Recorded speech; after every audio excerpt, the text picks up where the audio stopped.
surcando los mares del planeta, viajando por mundos desconocidos, sumergiéndonos eones de años atrás en la historia.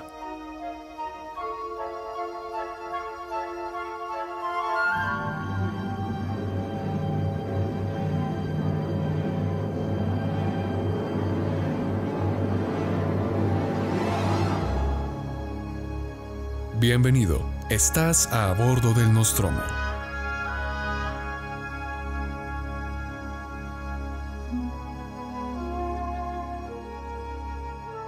Saludos tripulantes, bienvenidos a bordo del Nostromo. Yo soy Juan Manuel Correa, periodista y aficionado a la historia que los llevará en un viaje a través del tiempo y el espacio en búsqueda de las historias más interesantes, más curiosas y más intrigantes que la historia de la humanidad nos tiene para ofrecer. Comencemos.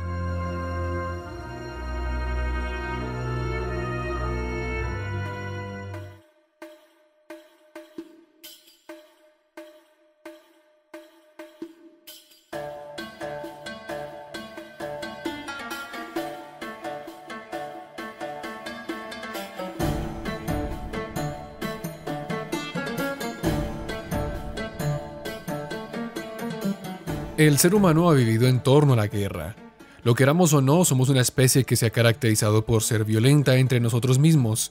La guerra nos define, le da identidad a los grandes imperios y trae el cambio en la cronología humana. Y al hablar de guerra hablamos también de los protagonistas, grandes figuras que han liderado ejércitos y pasado a la historia por su ingenio o malicia. Pero hoy no vamos a hablar de un individuo, sino de muchos. Porque al mencionar los conflictos bélicos tenemos que conocer sin duda alguna a aquellos que fueron a pelear estas batallas. Estamos hablando de los ejércitos que pasaron a la historia. Y por eso me gustaría abrir esta sección en el canal acerca de los ejércitos legendarios. Y hoy nos vamos a Medio Oriente, a una región que nos encanta en este canal.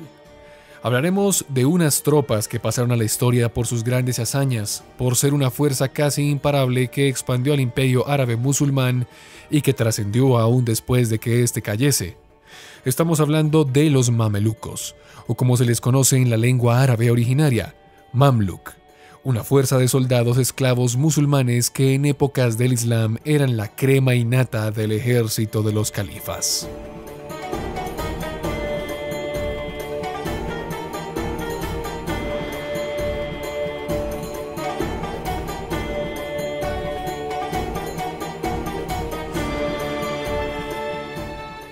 Ahora, mucha gente va a recordar a los mamelucos por sus grandes hazañas mientras estaban en el poder, pero antes de que llegasen a tener tan siquiera el poder, había una larga historia de soldados esclavos en el Medio Oriente, muchos de estos reclutados en ejércitos árabes por los gobernantes abasíes de Bagdad durante el siglo IX.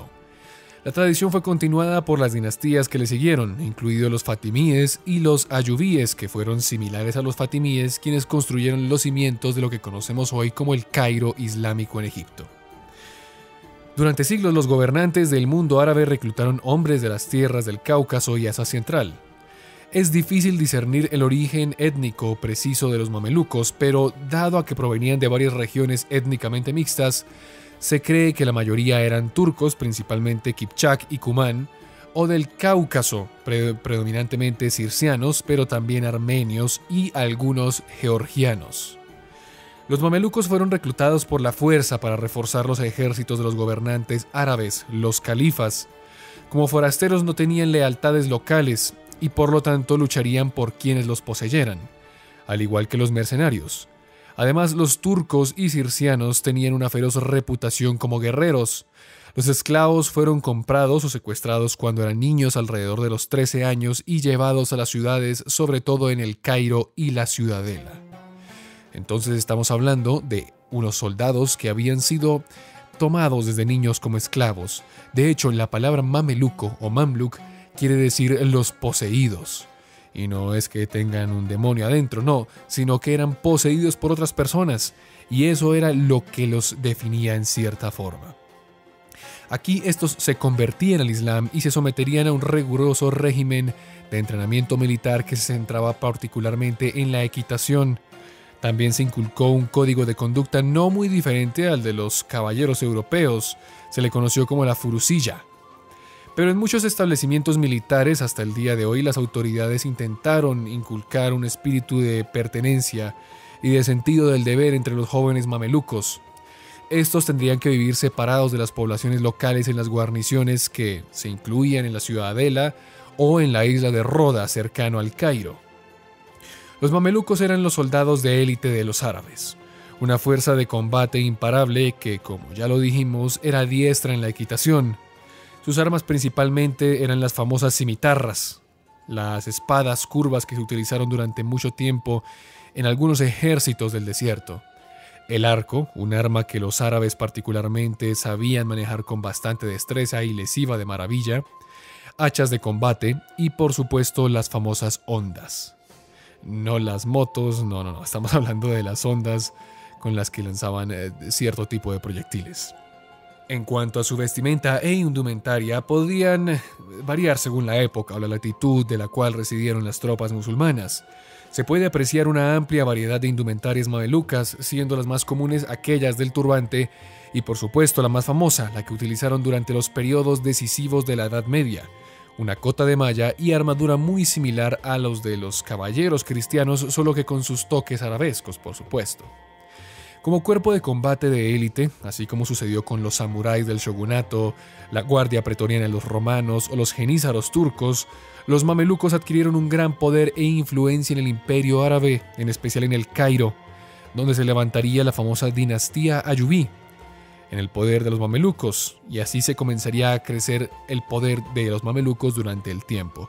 De hecho, antes de que se diera la primera dinastía mameluca, podíamos hablar acerca de los ayubíes y que utilizaron mamelucos en gran parte de sus ejércitos. De hecho, gran parte del ejército del famoso Saladino eran mamelucos. ¿Por qué sucedía esto? ¿Por qué los mamelucos tenían tanto poder si se supone que eran esclavos, si eran poseídos?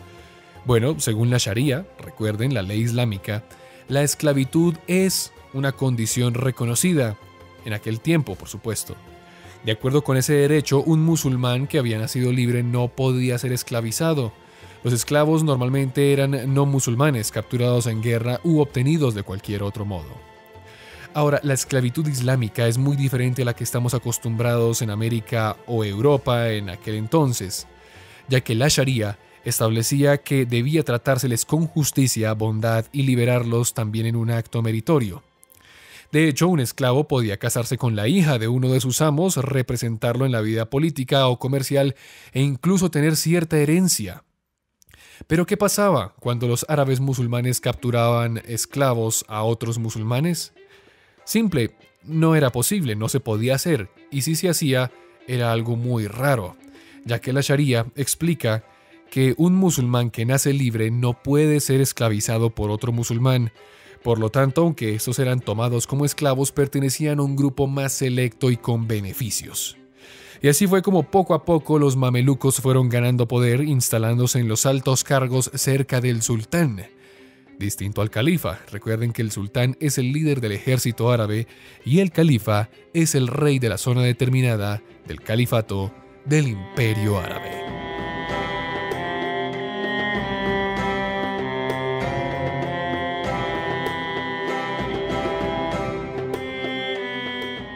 Ahora, si bien algunos gobernantes árabes pueden haber sido de ascendencia mameluca antes del 1250, la mayoría de los historiadores están de acuerdo en que fue este el año cuando los mamelucos realmente tomaron el poder. La historia de su captura del trono corresponde a su historia llena de personajes exóticos y brillantes. Estamos hablando también de subterfugios, violencia, traiciones, propio de los grandes imperios. Puede ser una sorpresa para algunos que la persona que marcó el comienzo del gobierno de la organización mameluca militar masculina, y algunos dirían que el primer gobernante en posición mameluco, fue nada más y nada menos que una mujer. Así es, la primer gran sultán mameluco fue una mujer, Shahar al-Dur, una esclava turca que se casó con el sultán ayubí al-Salih Ayub. Después de haber estado encarcelada con él en Siria, lo acompañó al Cairo, donde se convirtió en sultán en 1240. En medio de todo esto, se levantó una amenaza inmediata que llegó en 1249, y fue la invasión a Egipto por parte del rey Luis IX y su séptima cruzada. Luis tomó la ciudad del delta de Damieta y el Cairo, y esto parecía que podía ser un gran peligro para los mamelucos, particularmente después de la muerte de Al-Salih, otro líder por mala salud. Pero con la convivencia de los mamelucos, la mujer Al-Dur disfrazó la noticia de la muerte de su marido y tomó el poder. Las fuerzas mamelucas pudieron hacer retroceder a los caballeros europeos y capturar las posiciones que se habían perdido por el monarca cristiano. Mientras tanto, el hijo de Al-Salih y Al-Dur, Turanazajá, fue instalado como sultán, pero se dice que no resultó satisfactorio para los mamelucos y por lo tanto lo asesinaron un poco después. Recuerden que, como les había dicho, tanto los samuráis del shogunato, los guardas pretorianos de la antigua Roma y los genízaros habían adquirido tanto poder que ponían y quitaban. Entonces, en el caso de los romanos, ponían y quitaban emperadores, de los genízaros ponían y quitaban sultanes, y en este caso los mamelucos también harían lo mismo.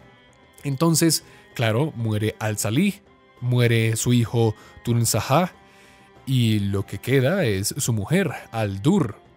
Y esto permitió a Al-Dur elevarse públicamente al poder. Sin embargo, el califa Abbasí de Bagdad y los ayubíes de Siria se negaron a reconocerla como monarca sultán legítima. Recuerden que el imperio árabe estuvo fragmentado en esa época y en teoría los califas abbasíes eran los que estaban en el poder. Ahora, si usted se siente un poco perdido, si usted dice, usted me está hablando de sultanes, de abbasíes, de fatimíes, ¿de qué me está hablando? Bueno, para que entiendan un poco más el panóptico árabe de la época, los invito a que pausen el video si aún no entienden las cosas y vean los videos que hemos hecho acerca de la historia del imperio árabe. Y se dará cuenta que en el imperio habían varios califatos. Entonces, esto sucedió. En el Cairo, Al-Dur, la mujer, estaba elevándose públicamente al poder. Pero en los otros califatos, en el califato ayubí de Siria y en el califato abbasí de Bagdad, no la querían reconocer. Y esto iba a ser un gran problema. Muy bien, como compromiso, por supuesto, Al-Dur se casó con un hombre, con Aybak, a quien generalmente se le reconoce como el primer gobernante mameluco de la dinastía Baharí. Baharí significa isla, ya que esta dinastía estaba compuesta en gran parte por mamelucos que procedían de la isla de Roda. Aybak reinó sobre Egipto durante 7 años, pero Al-Dur, una mujer de voluntad fuerte que había mantenido unido a Egipto durante la época de la crisis, también quería el poder. Y esto desembocó en un final sangriento casi inevitable en 1257, ya que Aybak fue asesinado por sirvientes por orden de su esposa. Y en unas semanas asumió el mando el vicerregente Qutuz, que también era mameluco.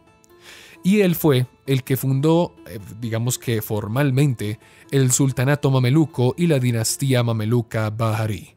Por supuesto, siempre bajo, digamos, la mirada de la dama, ¿no? De Al-Dur, que siempre estaba mirando cómo era que sucedían todas las cosas por ahí. Ahora, la primera dinastía mameluca fue nombrada Baharí por uno de estos regimientos que venía de la isla de Roda, ¿no? Los Bahariyya. Y aunque por décadas los mamelucos pudiesen resistir los asedios cruzados uno tras otro, sin éxito por parte de los europeos, los mamelucos se darían cuenta que los cristianos no iban a ser su mayor amenaza. De hecho, llegaron a dar cuenta de que no eran tan distintos, ambos compartían un código de caballería muy similar, solo que los cristianos, los caballeros cruzados, peleaban en nombre de la cruz del cristianismo y los mamelucos en nombre del islam. Pero realmente tanto cristianos como musulmanes tendrían que poner su vista más hacia el oriente, porque de allí se levantó un gran enemigo que descendía del legendario conquistador de Asia. Los mamelucos tendrían que enfrentarse contra las imparables hordas mongolas.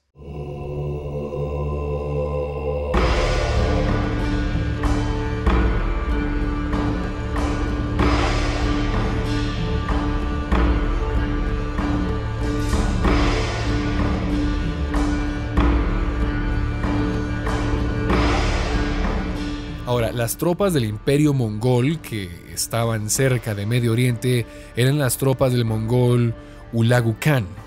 Y este fue el que saqueó Bagdad, donde estaban los abasíes, en 1258 y empezaron a avanzar hacia Siria, donde se encontraba el emir mameluco Baibars dentro de Damasco, hacia el Cairo. Allí fue recibido por el sultán Qutuz. Después de tomar Damasco, Hulagu Khan exigió que Qutuz entregase Egipto. Qutuz, ni corto ni perezoso, dijo: aquí tú no eres el que manda, aquí mandamos los árabes y aquí manda la Sharia islámica. Así que Qutuz hizo matar a los enviados de Hulagu y digamos que con la ayuda de Baibars movilizó sus tropas. Ahora, recordemos que los mongoles, además del frente de Medio Oriente, tenían muchos otros frentes abiertos y que, al igual que los árabes, que se organizaron por califatos, los mongoles se organizaron por ilkhanatos. Eso quiere decir que ya no había una sola estructura, sino que habían diferentes regentes bajo una misma, digamos que, entidad territorial, pero entonces estamos hablando de que Hulagu Khan era básicamente el regente de un solo ilkhanato. Y como tenían bastantes frentes abiertos los mongoles, había otro frente que era contra los Song del sur de China. Y el encargado era Mungke Khan, el cual sería asesinado en este frente y caería en China. Cuando cae Mungke Khan, Hulagu dice: bueno, venga, no, este frente de Medio Oriente puede esperar un momentico más. Los chinos siempre fueron nuestros enemigos. Desde la época de Genghis Khan se soñó con conquistar toda la China continental. Vamos a trasladarnos. Y fue así como Hulagu Khan sacó la mayoría de sus fuerzas de Siria para ir a asistir al entierro de Hulagu Khan, de Mungke Khan, perdón, y a atacar también a los Song del sur. Ahora, una vez Hulagu se van, deja a otro lugarteniente, que se le conoció como Kitbuga, y este quedó a cargo de una fuerza simbólica de 18.000 hombres que fueron su guarnición. Ahora, el ejército mameluco dirigido por Qutuz atrajo y redujo a este ilkhanato en una emboscada durante la época de 1260 en el río Orontes, y fueron así como derrotaron los mamelucos a los mongoles en la batalla de Ain Jalut, donde capturó y ejecutó a Kitbuga. Ahora, después de este gran triunfo, Qutuz sería asesinado por conspiradores mamelucos, que ya no es algo digamos, ya no es algo que a uno lo sorprenda. Como les dije, era muy común que esto sucediera con todas las tropas de élite de los diferentes imperios. Pero por ahí se dijo ampliamente que Baibars de Siria, que después tomaría el poder, había estado involucrado en el complot del asesinato. En los siglos siguientes, los mamelucos gobernaron de manera discontinua, con un lapso promedio de 7 años. Los mamelucos derrotaron a los ilkhanantes, a los mongoles, por segunda vez en la primera batalla de Homs, y comenzaron a expulsarlos hacia el este. En el proceso consolidaron su poder sobre Siria, fortificaron el área y tomaron rutas de correo y anexiones diplomáticas entre los príncipes locales. Las tropas de Baibars atacaron Acre en 1263, capturaron Cesarea en 1265 y Antioquía en 1268. Los mamelucos estaban imparables. Derrotaron también los ataques mongoles en Siria en 1271 y en 1281, donde se dio la segunda batalla del Homs. Fueron derrotados durante un momento por los mongoles y sus aliados cristianos en la batalla de Wadi al-Khazadar en 1299, pero poco después los mamelucos volvieron a derrotar a los mongoles y a los cristianos en 1303, 1304 y 1312. Entonces, prácticamente habían más victorias mamelucas que mongolas. Y eso lo empezaron a percatar tanto cristianos como mongoles. Y de hecho los mongoles ya estaban cansados. No podían resistir más batallas contra los mamelucos. Y ojo a esto porque es muy importante el dato. Ningún otro ejército en el mundo pudo hacer o lograr lo que los mamelucos musulmanes lograron hacer con los mongoles. El mundo, en especial Europa, miraba con horror a las hordas mongolas porque pensaban que eran imbatibles. Los mamelucos, en cambio, no le temieron ni un poco a los khanes. Y los forzaron, de hecho, a firmar un tratado de paz en 1323. Y fue así como los mongoles desistirían de una vez por todas por hacerle frente a los musulmanes y quedarse con Medio Oriente. Empezaron a pensar que tal vez no era lo más adecuado. ¿La razón? ¿Cuál fue el éxito de los mamelucos? la caballería. Y es que la caballería mongola es legendaria por las hordas, pero los mamelucos estaban mucho mejor entrenados y tenían mucha más técnica. Y además que los mongoles se empezaron a dar cuenta que no era igual luchar en las estepas asiáticas amplias del Cáucaso, donde podían mandar horda tras horda. No, aquí tenían que luchar en el desierto y en las altas cumbres de Siria e Irak, que no era lo mismo y que por supuesto les propinó una gran derrota.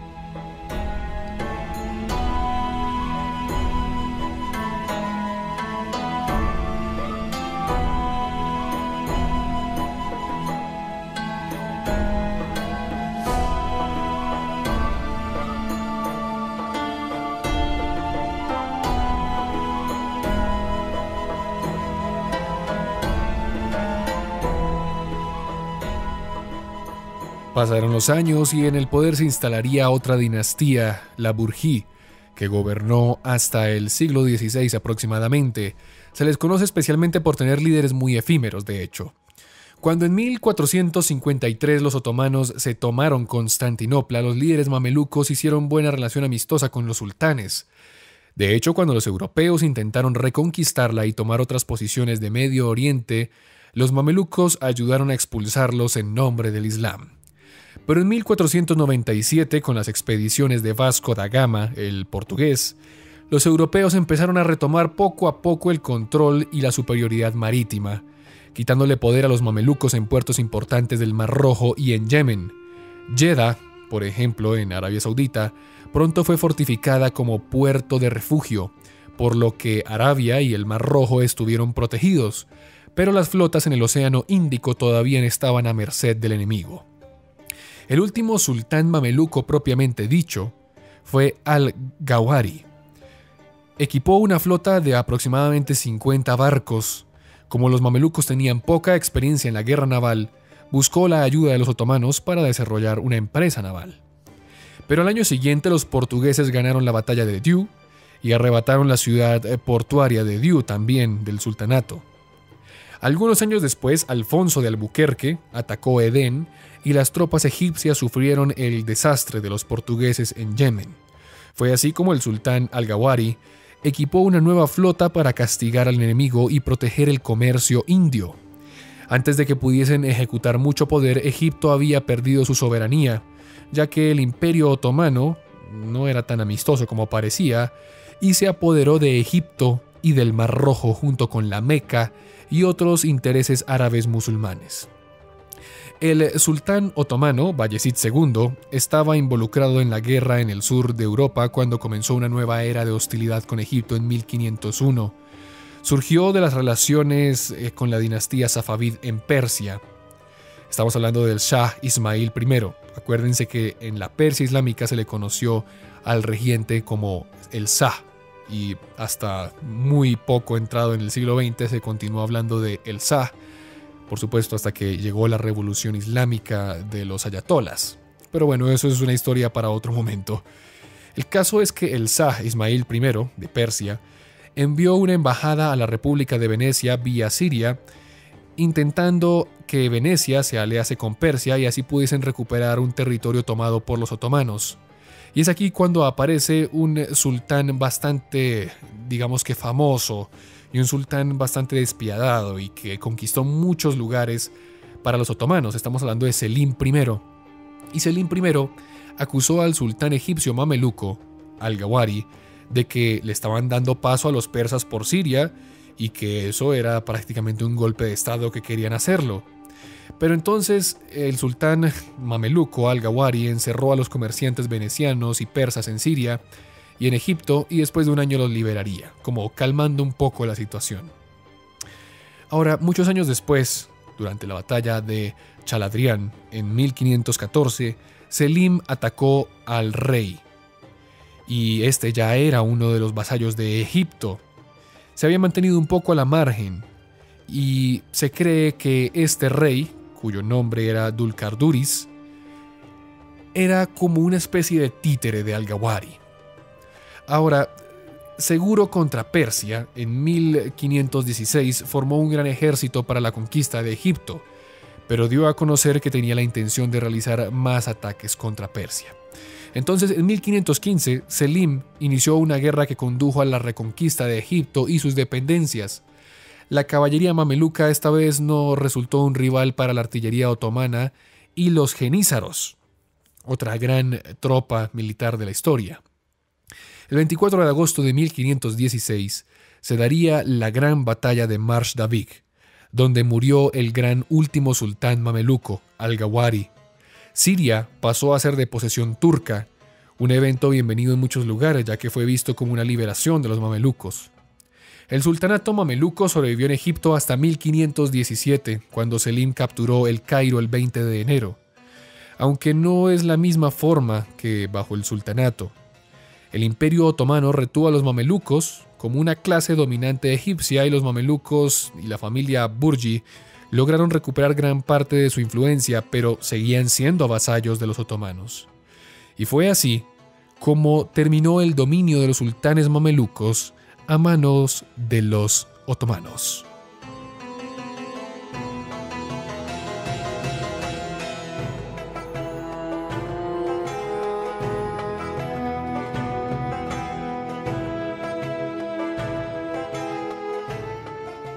Aunque los mamelucos seguirían existiendo muchísimo tiempo después del control otomano, y aún hay historias muy apasionantes que contar de estos épicos ejércitos musulmanes, por ahora lo vamos a dejar aquí, porque ya está siendo un poco largo.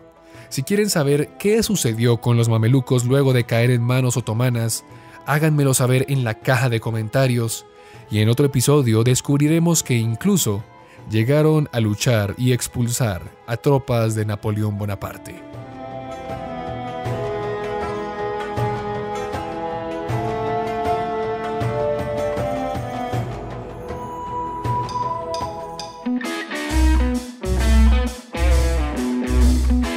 Y así concluimos el episodio del día de hoy. A continuación vamos a leer un poco los comentarios que nos dejaron en el episodio pasado acerca de la Armada Invencible.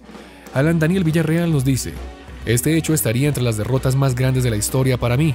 Ahora que mencionaste la Wehrmacht, habla también de ellos en algún momento y también del gran imperio ruso. Josué Neira: es impresionante cómo un buen comandante y la organización de las tropas pueden ser más importantes que el poder bruto. Josué se refiere a la buena estrategia, por supuesto, de los ingleses frente a esta gran armada. Jesús Olivas nos dice: yo creo que la palabra invencible fue algo exagerado que los ingleses le pusieron a aquella armada, puesto que ni los españoles ni Felipe apodaron de esa forma la armada que partió. Me da curiosidad que hoy nadie la recuerde y que se recuerde más que toda la contraarmada inglesa. Los ingleses enviaron una fuerza de invasión a España, aprovechando la ventaja estratégica obtenida tras el fracaso de la Armada Invencible enviada por Felipe II contra Inglaterra el año anterior, que el objetivo de los ingleses eran prácticamente tres. Y nos menciona uno, que era destruir el grueso de la armada, el segundo era tomar Lisboa y digamos que poder entronizar al prior de Crato, Antonio de Crato, que era perteneciente a la corona portuguesa y primo de Felipe II. El tercero era tomar los Azores y capturar la flota de las Indias. Y nos dice que al final fue una total derrota sin precedente también para los ingleses. Constituyó un gran fracaso de dimensiones comparables a la de la invencible Armada Española. A raíz de este desastre, el que había sido hasta entonces héroe popular de Inglaterra, Francis Drake, cayó en desgracia. Y bueno, dice que por cierto se hizo raro que no pusiera ninguna introducción de reflexión que siempre pongo, pero bueno, que quedó muy bien. Bueno, es que estamos intentando hacer los episodios un poco más cortos. Bueno, este que están escuchando quedó muy largo, ¿no? Pero esa es la idea. Pero muchas gracias, Jesús Olivas. En algún momento tendremos que hablar de la contraarmada, de cómo contraatacaron los ingleses a la Armada Invencible y de la desgracia de Francis Drake. Ahora la Caverna del Coso nos dice: Felipe II debió hacer caso sobre el estado de la Armada, o mejor dicho, debió modernizar tecnológicamente. Curiosamente existen dos libros de Ucronía que hablan de qué hubiese pasado si la Armada Invencible hubiese vencido a los ingleses. Los nombres de los libros son Pavana, de Kate Roberts, y Britannia conquistada, de Harry Trudledov. Bueno, tiene un nombre muy raro. Estuvo interesante el podcast y tal vez en un Café Nostromo se hablen de las Ucronías. Bueno, en algún momento tocará hablar de Ucronías, pero para eso sería bueno invitar a nuestro querido compañero Rafael Peraza, que es muy bueno para eso. Antónico González dice, me recordó lo que sucedió en Japón cuando las tropas mongolas de la dinastía Ming de Kublai Khan intentaron conquistar la isla, una tormenta que hundió parte de la flota y donde inició el mito del kamikaze, ya que se habla de la intervención divina, o mejor dicho, de naves pésimamente construidas. Saludos desde Delta Halo. Es muy chistoso porque Antónico González siempre nos saluda desde diferentes partes. Pero bueno, si estás en Delta Halo, muy bien. No entiendo cómo sigues ahí porque creo que fue destruida. Y Gurren Lagan dice, a mí me gustan las introducciones largas. Bueno, de vez en cuando haremos introducciones cortas como hoy y en otras ocasiones largas. Los invito a que se suscriban si no lo han hecho y por supuesto a que nos sigan en Instagram, que aparecemos como @nostromocast, y en Facebook como A Bordo del Nostromo. Yo por ahora los dejo y nos vemos en una próxima oportunidad aquí A Bordo del Nostromo.